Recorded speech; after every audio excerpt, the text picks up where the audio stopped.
tersesat, Ayu. Kau tidak mungkin meraih bintang. Kau tidak akan bisa memeluk bulan.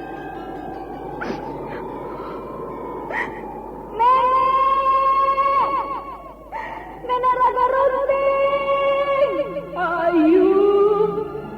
Ayu!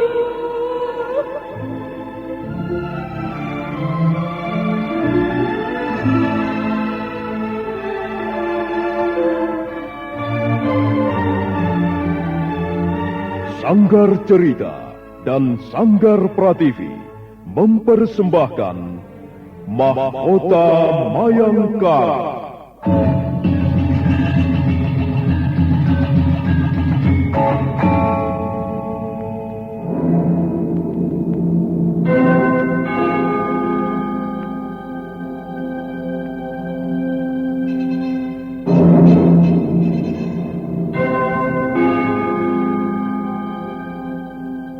Cerita ini lanjutan dari Tutur Tinular.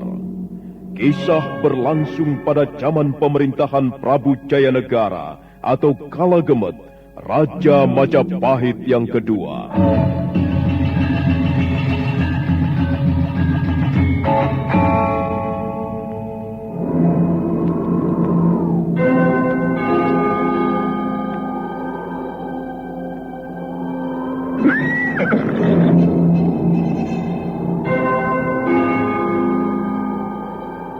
Bukan lagi Raja Majapahit. Akulah raja. Akulah yang berkuasa. Ayo, obrak-abrik desa Ganding. Tangkap Jayanegara. Tangkap Jayanegara.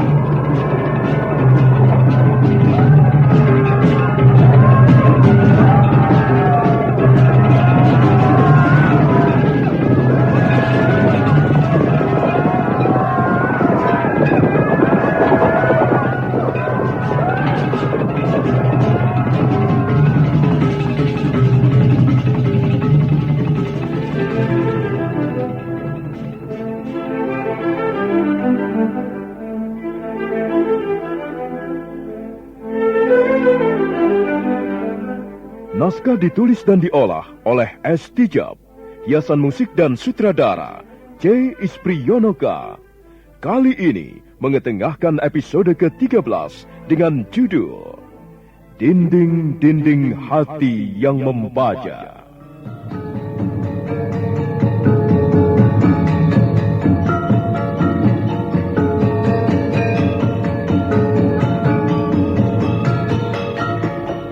Dalam seri ke-371 ini didukung oleh para pemain Iwan Dahlan sebagai Pranayam, Hari Akik sebagai Gajah Mada, Mali sebagai Rawedeng, Heri sebagai Rayuyu, Yuli Mulyana sebagai Ayuwandira, dan Asdi Suhastra, pembawa cerita. Selamat menikmati. Sandiwara Radio ini masih Anda dengarkan di channel YouTube Satria Collection. Jangan lupa tekan tombol like dan subscribe.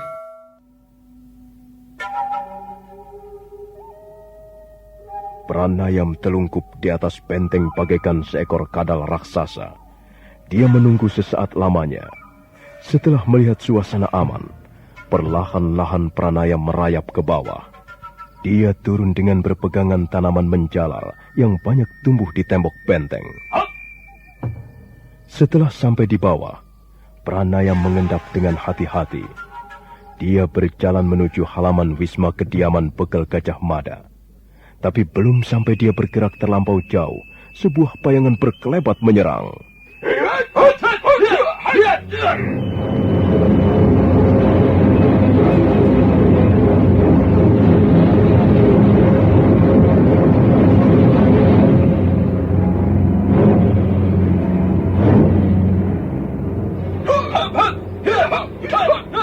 Pranayam kerepotan melayani serangan bayangan yang tiba-tiba saja muncul bagaikan siluman. Tapi segera dia menyadari dengan siapa dia sedang bertarung. Pranayam melompat ke udara ketika bayangan itu kembali menyerang dengan ganas. Tunggu Kakang Mada, tunggu dulu.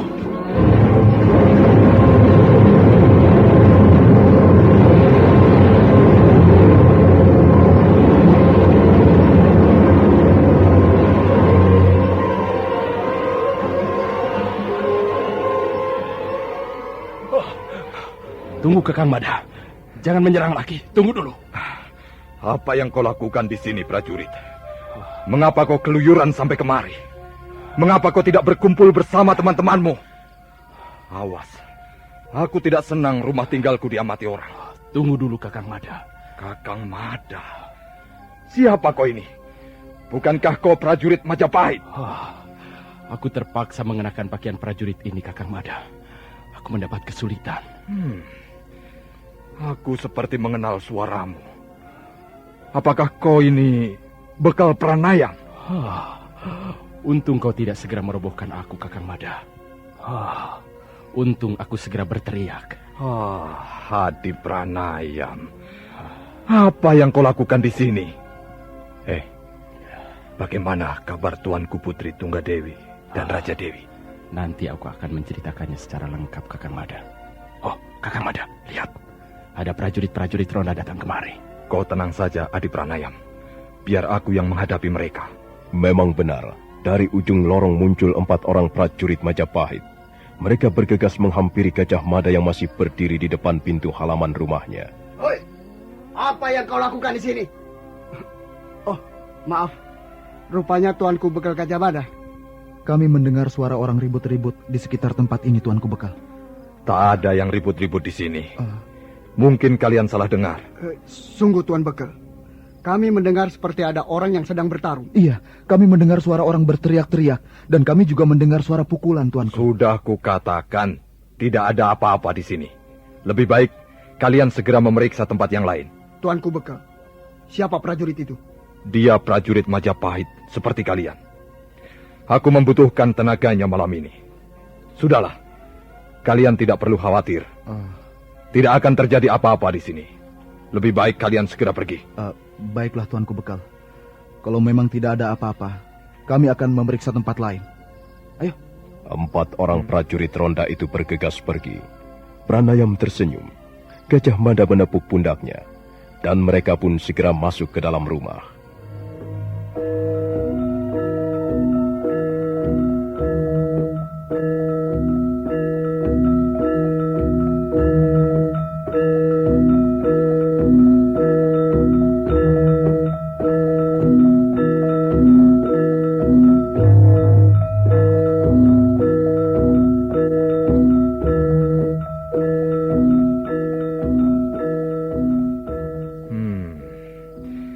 Jadi beliau sekarang berada di lereng Gunung Lejar. Iya, Kakang Mada. Tuan Putri Tunggadewi dan Tuan Putri Raja Dewi menyamar dengan nama lain. Tuan Putri Tunggadewi menggunakan nama Nawa Malini. Sedangkan Tuan Putri Raja Dewi menggunakan nama Mayura. Beliau berdua sekarang mendirikan kelompok pendekar. Beliau menamakan kelompok itu Pendekar Bunga Putih. Kasihan mereka berdua. Karena sifat serakah Gusti Prabu Jayanegara, akhirnya mereka terpaksa menjadi korban. Ya, begitulah Hadi Pranayam. Kekuasaan tidak selamanya membuat orang menjadi hidup tenang serta bahagia. Jika orang tidak mampu mengendalikan kekuasaan itu, akibatnya kekuasaan itu justru akan bisa menghancurkan diri sendiri. Lalu Hadi Pranayam. Iya. Kau tadi menyebut-nyebut soal Ayuwandira. Siapa dia itu? Pranayam segera menceritakan tentang Ayuwandira, bahwa gadis itu telah bergabung bersama kelompok pendekar bunga putih pimpinan Putri Tunggadewi, dan bahwa dia sampai di istana Majapahit adalah untuk menjalankan tugas. Dia harus mengawal Ayuwandira, dan kalau bisa membawanya kembali ke lereng Gunung Lejar. Tapi sayang sekali, Kakang Mada. Gadis itu memang keras kepala. Dia ditangkap pada saat menyaksikan upacara pembakaran jenazah Tuan Putri Tribuana di Desa Rimbi. Dan menurut salah seorang prajurit, dia sekarang dimasukkan ke ruangan tahanan. Baiklah, Adi Pranayam. Aku akan berusaha menolongmu. Tapi jangan terburu-buru. Aku harus mencari kesempatan yang baik. Sebab, ketahuilah Adi Pranayam, suasana di Istana Majapahit sekarang ini kurang begitu menyenangkan. Setelah Tuan Putri Tribuana wafat, Tak ada lagi yang bisa mengendalikan kekuasaan Prabu Jayanegara. Beliau seperti seekor kuda yang kehilangan kendalinya. Tapi jangan khawatir, Adik Pranayam. Aku akan berusaha dengan sebaik-baiknya. Kau tunggu saja. Terima kasih Kakang Mada. Kukira sebaiknya aku kembali bergabung bersama prajurit-prajurit yang lain. Nanti mereka malah mencurigai aku. Iya. Kalau begitu ayo, diminum dulu airnya. Terima kasih Kakang Mada.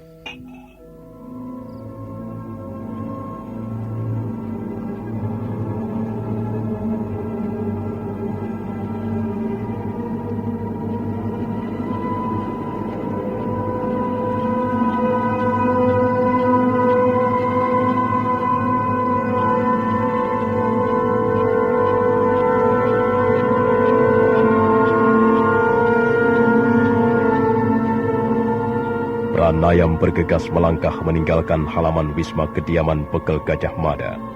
Bekel Gajah Mada kembali menutup pintu rumahnya setelah Pranayam lenyap di tikungan lorong. Pranayam bermaksud kembali ke alun-alun, tapi mendadak dia melihat Rawedeng dan Rayuyu berjalan tergopoh-gopoh ke arah ruangan tahanan. Beberapa orang prajurit Majapahit menyertai mereka. Pranayam buru-buru menyelinap dan mengikuti mereka dari jarak yang agak jauh.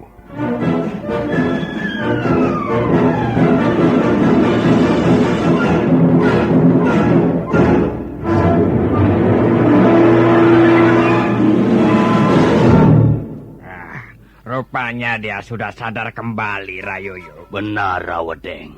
Mudah-mudahan kita berhasil mengorek keterangan dari mulutnya. Perempuan itu membuatku penasaran. Aku malu. Aku malu pada Gusti Ramapati kalau sampai tidak bisa mengorek keterangan dari mulutnya.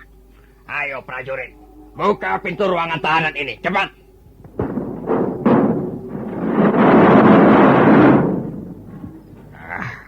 Bagaimana, anak manis? Syukurlah kalau kau sudah sadar kembali.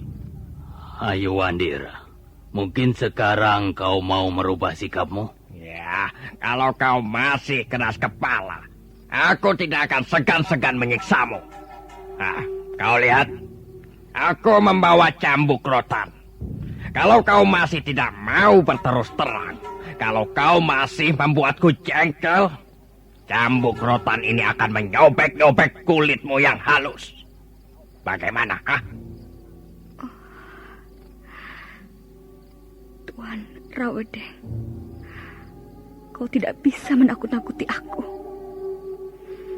Dengan cara apapun juga, kau tidak bisa memaksaku mengatakan sesuatu yang tidak aku inginkan. Jadi kau masih tetap ingin menyimpan rahasia itu, ha? Aku tidak mempunyai rahasia apa-apa.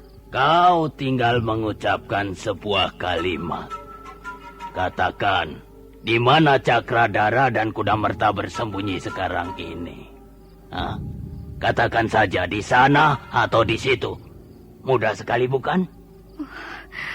Aku tidak tahu. Aku sudah lama berpisah dengan mereka. Bukankah sudah berkali-kali kukatakan bahwa aku tidak tahu? Baik. Jadi kau memilih sakit, ha? Satria Collection bawa hiburan dengan gaya yang tak pernah padam. Jangan ragu, klik subscribe. Jadikan harimu lebih hidup. Nah, sekarang aku akan menyiksamu. Aku akan menyakitimu. Iya. Kau membuatku tidak sabar. Kau membuatku marah. Sekarang rasakan. Ayo tahan. Tahan cambukku ini. Iya. Iya. Ayo. Jangan kau tutup wajahmu. Ayo tahan. Tahan saja terus. Iya. Iya. Iya. Iya. Iya.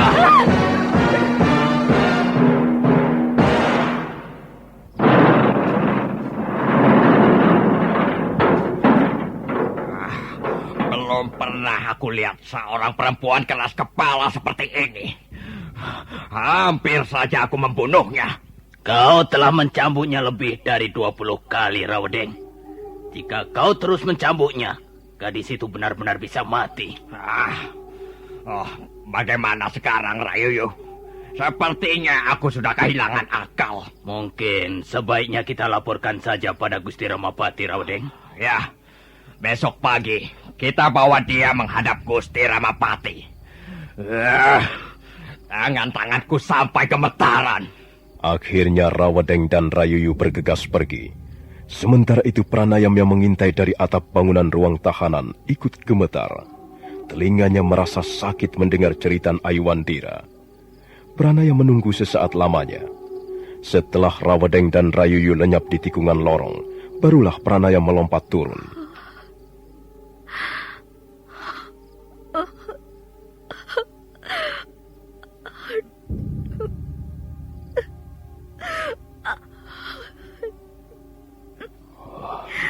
Ayu.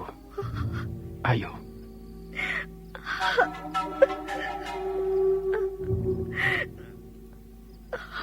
Ayu. Tabahkan hatimu, Ayu. Besarkan hatimu.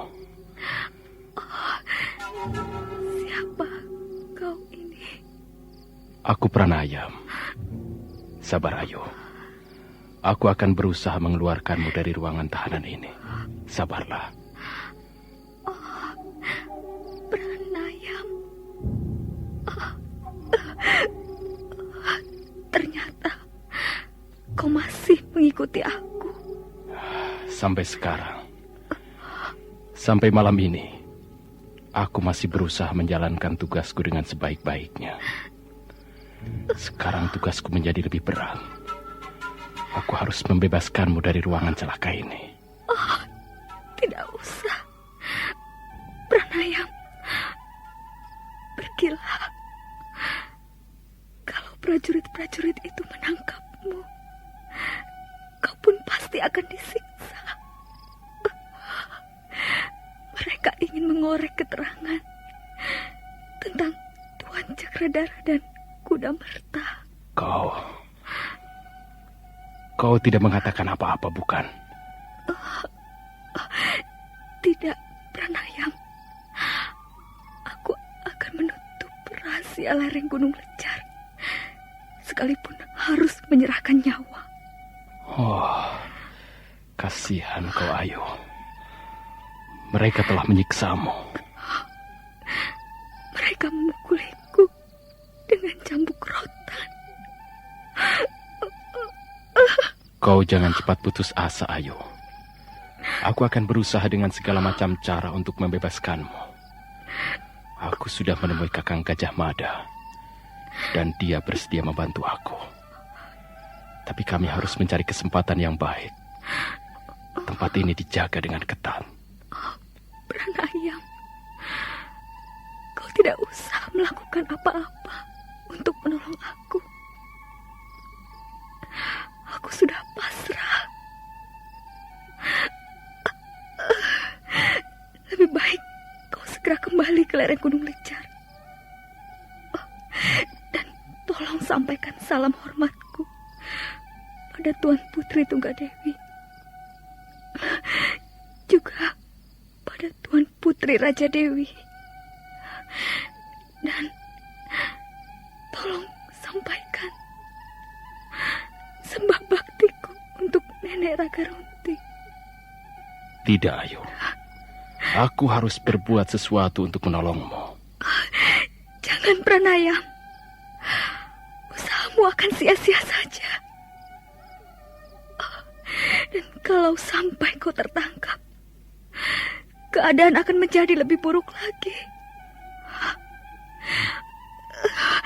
Sudahlah, pergilah. Tinggalkan istana Majapahit dan kembalilah ke lereng Gunung Lecar. Ayu, kau tidak boleh putus asa. Kau adalah pendekar bunga putih. Kau pun harus kembali ke lereng Gunung Lejar untuk memimpin orang-orangmu. Jangan, Ayu. Jangan putus asa. Besarkan hatimu. Pergilah, Pranayam. Jangan berbuat bodoh. Cepat tinggalkan tempat ini. Dan terima kasih. Terima kasih karena kau telah bersusah payah menolongku. Tapi percayalah, usahamu akan sia-sia. Tidak, Ayu. Kita akan berhasil. Kita tidak boleh menyerah. Dewata Agung pasti akan melindungi kita. Cepat, Pranayam. Pergilah. Tinggalkan aku. Ayu. Ayu Wandira. Ayu. Ayu Wandira.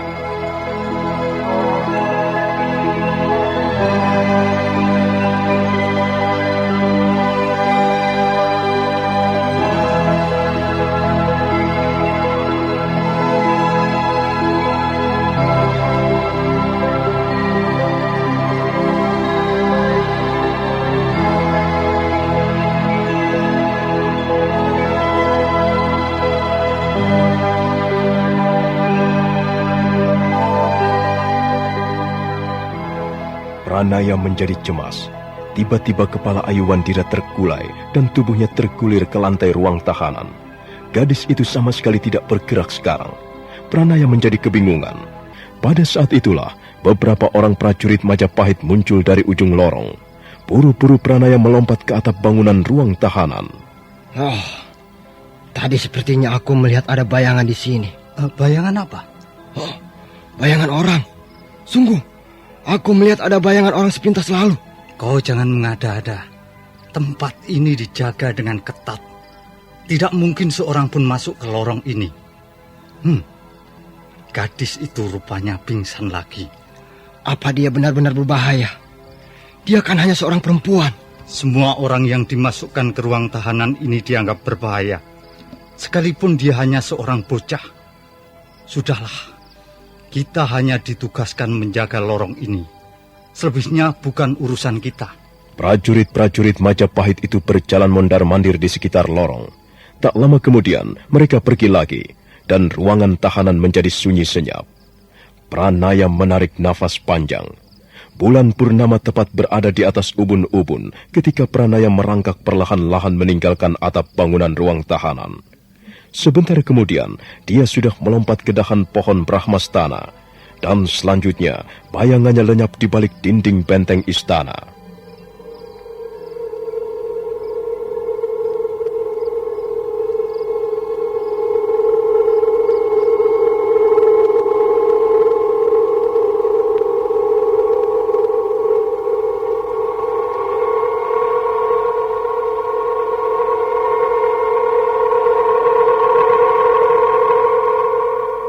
Pagi itu, Sang Ramapati mengumpulkan anak-anak asuhnya di ruangan pendopo. Rawedeng duduk bersebelahan dengan Rayuyu, sementara Rakuti duduk bersama Rasemi. Sang Ramapati mengerutkan keningnya sesaat sebelum menoleh ke arah Rawedeng. Rawedeng. Iya, Gusti. Bagaimana? Apa Ayu Wandira masih belum mau bicara? Ampun, Gusti. Sampai sekarang, hamba masih belum berhasil mengorek keterangan dari mulutnya. Gadis itu benar-benar keras kepala, Gusti. Hatinya juga keras bagaikan dinding baja, Gusti. Iya. Apa kau sudah berusaha membujuknya? Ampun, Gusti. Sudah tidak kurang-kurangnya hamba berusaha membujuk gadis itu. Karena kesal, hamba sampai memukulinya dengan cambuk rotan. Tapi dia masih belum mau memberikan keterangan juga, Gusti. Satria Collection bawa hiburan dengan gaya yang tak pernah padam. Jangan ragu, klik subscribe. Jadikan harimu lebih hidup. Kau hanya kutugaskan untuk mengorek keterangan dari mulutnya dan bukan membunuhnya, tahu? Ampun, Gusti. Kami sudah berusaha, tapi sampai hari ini Masih belum memperoleh hasil apa-apa, Gusti. Kalian memang punggawa-punggawa kerajaan yang tidak berbakat. Kalian hanya bisa berbuat kasar. Kalian tidak pernah menemukan siasat yang jitu. Ampun, Gusti. Ampun, Gusti. Hah? Sudahlah, Rawadeng. Aku bosan mendengarmu minta ampun. Coba. Sekarang aku ingin tahu bagaimana keadaan gadis itu. Dia sekarang sudah sadarkan diri kembali, Gusti. Tapi dia menolak makanan yang diberikan penjaga ruang tahanan, Gusti. Katanya dia hanya minum seteguk air, Gusti. Kalau saja dia mau mengaku, kalau saja dia mau berterus terang, kita akan segera bisa menggerebek tempat persembunyian Cakradara dan Kuda Merta. Ampun, Gusti Ramapati. Kalau misalnya Gusti memberikan kesempatan kepada hamba sanggup mengorek keterangan dari mulut Ayuwandira, Gusti. Aku sudah melakukannya dengan berbagai macam cara, Rasmi. Gadis itu memang benar-benar keras kepala. Bahkan Rawadeng telah mencambuknya dengan rotan. Masih juga dia tidak mau mengaku, Gusti. Rawadeng, Rayuyu. Iya, Gusti. Kalian tidak perlu bicara soal ini. Jika kalian sudah putus asa, tidak mampu mengorek keterangan dari mulutnya, sudahlah. Jangan lagi bicara apa-apa. Ampun, Gusti Ramapati. Ampun. Bukannya kami menyerah. Kami masih sanggup mencari akal supaya gadis itu berkata terus terang. Sudah kataku, diam kau. Rasmi. Ya, Gusti Ramapati. Benar kau sanggup mengorek keterangan dari mulut Ayuwandira? Hamba sanggup, Gusti. Bagus. Tapi hamba tidak akan bekerja sendiri. Hamba minta ditemani Rakuti dan beberapa orang prajurit pilihan. Oh, itu soal mudah. Yang penting kau berhasil memperoleh keterangan yang kuperlukan. Entah bagaimana caranya. Yang penting gadis itu mau mengaku di mana tempat persembunyian Cakradara dan Kuda Merta. Kalau kita bisa menangkap 2 orang pelarian itu, Gusti Prabu Jaya Negara pasti akan bersuka cita. Jadi kau benar-benar sanggup? Iya, Gusti. Hamba sanggup. Bagus. Akan kulihat seperti apa kesanggupanmu. Kau boleh menggunakan prajurit-prajurit Majapahit yang terbaik untuk menjalankan tugasmu. Dan kau, Rawadeng, Rayuyu. Iya, Gusti. Mulai sekarang kau tidak perlu menemui Ayuwandira. Persoalan Ayuwandira kulimpahkan pada Rasmi dan Rakuti. Mengerti? Iya, Gusti. Hamba mengerti. Nah, Rasmi, Rakuti, apa saja yang kalian butuhkan untuk mempermudah pekerjaan ini? Katakan saja. Ampun, Gusti. Sekarang hamba hanya ingin melihat seperti apa keadaan Ayuwandira. Kau bisa melihatnya di ruangan tahanan. Pergilah. Dan aku ingin mendengar rencanamu setelah kau menemui gadis itu. Aku tunggu di ruangan pendopo. Baik, Gusti Ramapati. Hamba akan segera kembali. Ayo, Rakuti.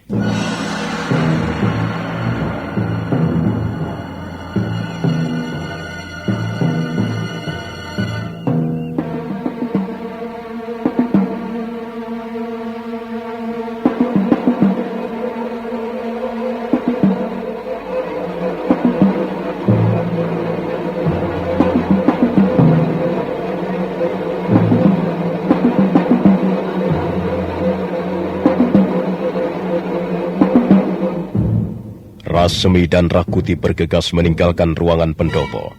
Mereka berdua berjalan menyusuri lorong menuju ruang tahanan yang terletak di sudut benteng. Beberapa orang penjaga ruang tahanan membungkuk hormat ketika mereka lewat. Rasmi menyuruh seorang prajurit jaga membuka pintu ruang tahanan.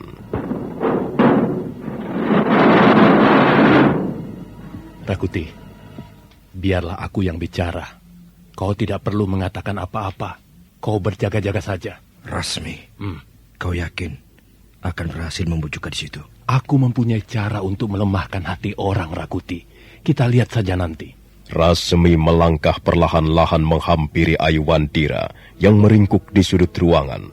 Sementara itu, Rakuti berdiri bersandar pada dinding ruangan sambil mengawasi gadis itu. Rasemi tersenyum ramah. Bagaimana keadaanmu, Ayuandira? Bibirmu pecah dan lihatlah, punggungmu sedikit bengkak dan berwarna biru. Kasihan, kau tidak pantas diperlakukan seperti ini, Ayu. Kau siapa? Namaku Rasemi dan temanku itu namanya Rakuti. Kami juga punggawa kerajaan Majapahit. Tapi kami sangat menyesalkan sikap dan tindakan Rawedeng. Tidak seharusnya dia melakukan perbuatan kasar padamu. Ini sangat memalukan. Bukankah kau datang kemari juga untuk mengorek keterangan dari mulutku? Aku kasihan padamu, Ayuandira. Kau seorang gadis. Kau tidak perlu meringkuk di ruang tahanan yang lembab seperti ini. Sekarang aku memang sudah menjadi orang tahanan. Sebenarnya kau lebih pantas hidup bebas di luar, Ayuandira. Sampai kapan mereka akan mengurungku di sini? Itu tergantung Gusti Ramapati. Beliau yang akan memutuskannya. Hebat sekali Gusti Ramapati itu. Iya. Rupanya dia sangat berkuasa. Memang. Kekuasaan Gusti Ramapati hampir menyamai kekuasaan Gusti Prabu Jayanegara sendiri. Kami para punggawa kerajaan, para perwira dan siapa saja yang tinggal di lingkungan istana ini tahu soal itu. Aku tidak mau bicara lagi, Rasemi. Kepalaku pusing. Kau membutuhkan istirahat yang cukup untuk memulihkan kekuatanmu. Kalau kau mau, Ayuandira, aku akan menyampaikannya kepada Gusti Ramapati. Terima kasih. Aku lebih senang kalau kau segera pergi. Ayu, aku ingin menolongmu. Aku ingin mengeluarkanmu dari tempat ini.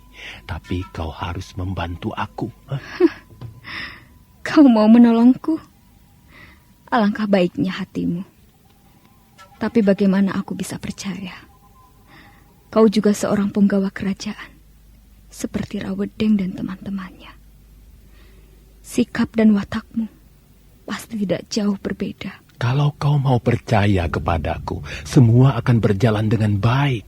Kau bisa bebas dan bisa pergi sesuka hatimu, Ayu. Untuk apa kau meringkuk di tempat ini?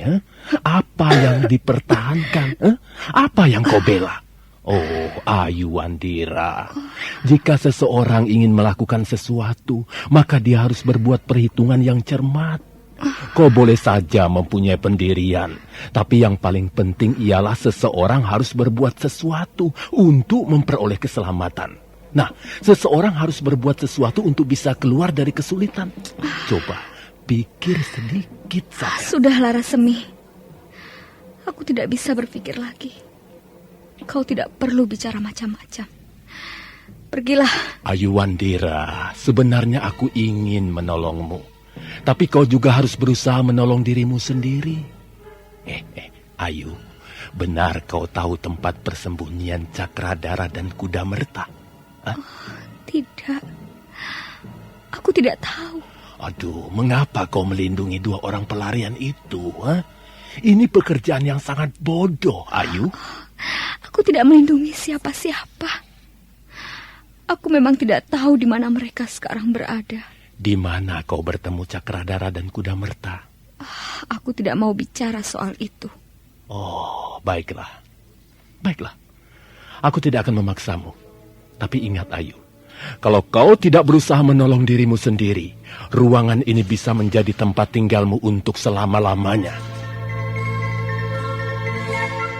Sandiwara Radio ini masih Anda dengarkan di channel YouTube Satria Collection. Jangan lupa tekan tombol like dan subscribe.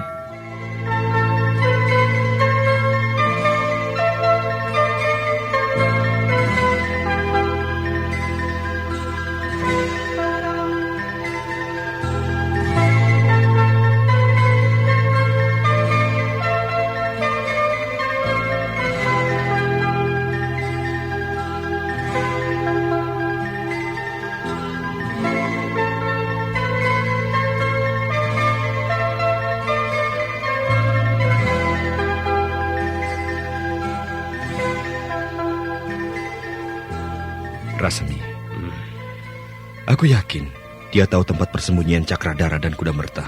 Gadis itu memang mempunyai pendirian yang teguh sekali, Rakuti. Apa kau juga putus asa seperti Rawadeng? Rakuti, kau sepertinya belum mengenal siapa itu Rasemi. Aku masih mempunyai banyak akal. Gadis itu pasti akan dapat kukuasai. Dia memang keras, tapi aku yakin dia mempunyai banyak kelemahan-kelemahan. Apalagi dia seorang perempuan. Iya, Rasemi. Kau mempunyai rencana yang lain. Aku ingin tahu sampai sejauh mana dia mampu menyimpan rahasia. Biasanya, Rakuti, semua orang mempunyai rasa takut. Aku ingin tahu apakah Ayuandira juga mempunyai rasa takut. Ayo Rakuti, kita ke ruangan tahanan lagi. Rakuti dan Rasemi bergegas melangkah. Mereka berjalan menyusuri lorong dikawal 4 orang prajurit Majapahit. Ayuandira masih meringkuk di tempat semula. Salah seorang prajurit membuka pintu ruang tahanan.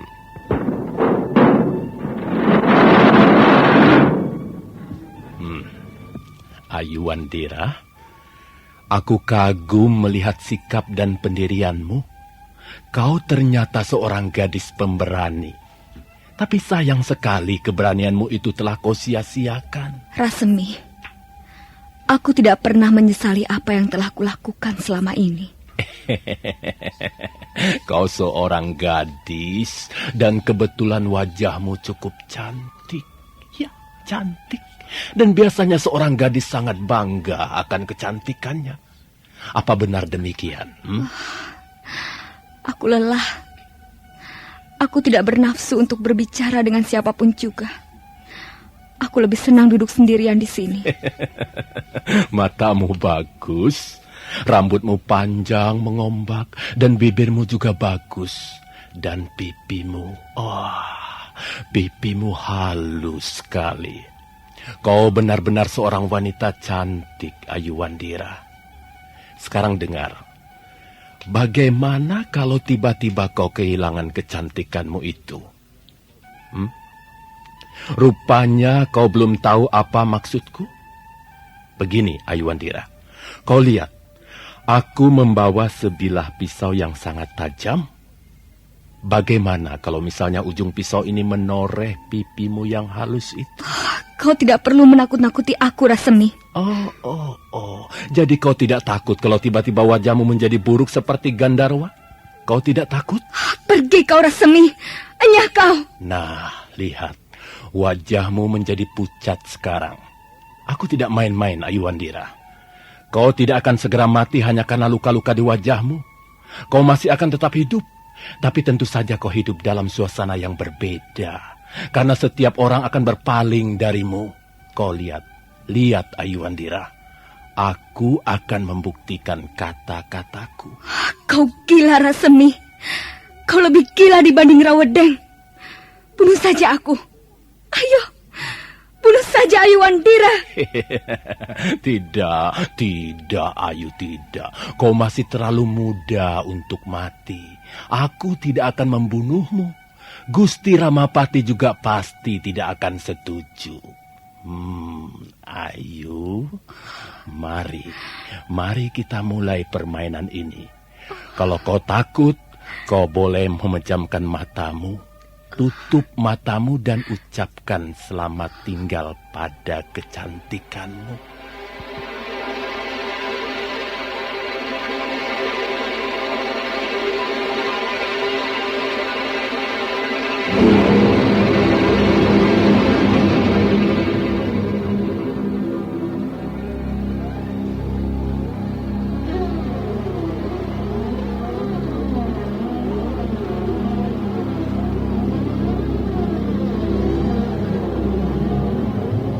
Rasemi menyorongkan pisau tajam ke wajah Ayuandira. Tubuh Ayuandira menggigil seperti orang kedinginan. Dia berusaha menggeser duduknya. Nah, saudara pendengar, bagaimanakah kisah selanjutnya? Silahkan menunggu seri berikutnya. Sampai jumpa.